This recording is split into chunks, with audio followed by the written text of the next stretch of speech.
L'élection présidentielle américaine approche à grands pas. Ce lundi 15 juillet, seulement 2 jours après avoir été victime d'une tentative d'assassinat lors d'un meeting en Pennsylvanie, Donald Trump a annoncé choisir comme colistier, et donc vice-président en cas de victoire le 5 novembre prochain, le sénateur de l'Ohio, James David Vance. J'ai décidé que la personne la plus apte à assumer la fonction de vice-président des États-Unis était le sénateur J.D.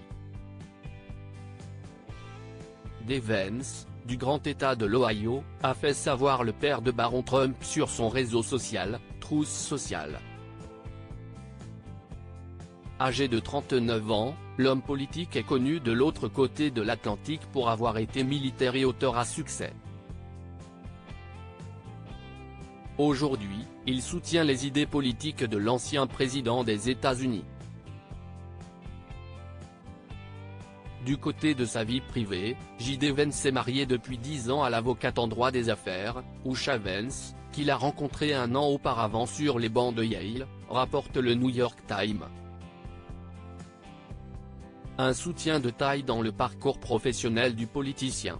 Elle a instinctivement compris les questions que je ne savais même pas encore formuler et m'a toujours encouragé à chercher des opportunités dont je ne savais pas qu'elles existaient, assurait d'ailleurs le nouveau bras droit de Donald Trump dans les colonnes du magazine, en 2022.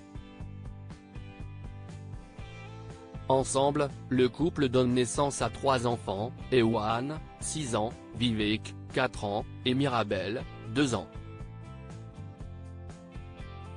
Supérieur à tentative d'assassinat contre Donald Trump, découvrez les clichés de son évacuation par le Secret Service.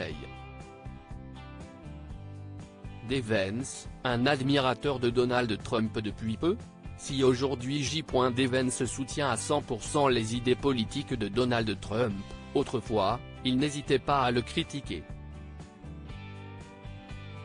Comme le rapporte Le Figaro, le mari d'Usha Vance se décrivait comme un type qui ne sera jamais pro-Trump et désignait le mari de Melania Trump comme étant quelqu'un d'idiot et de nocif.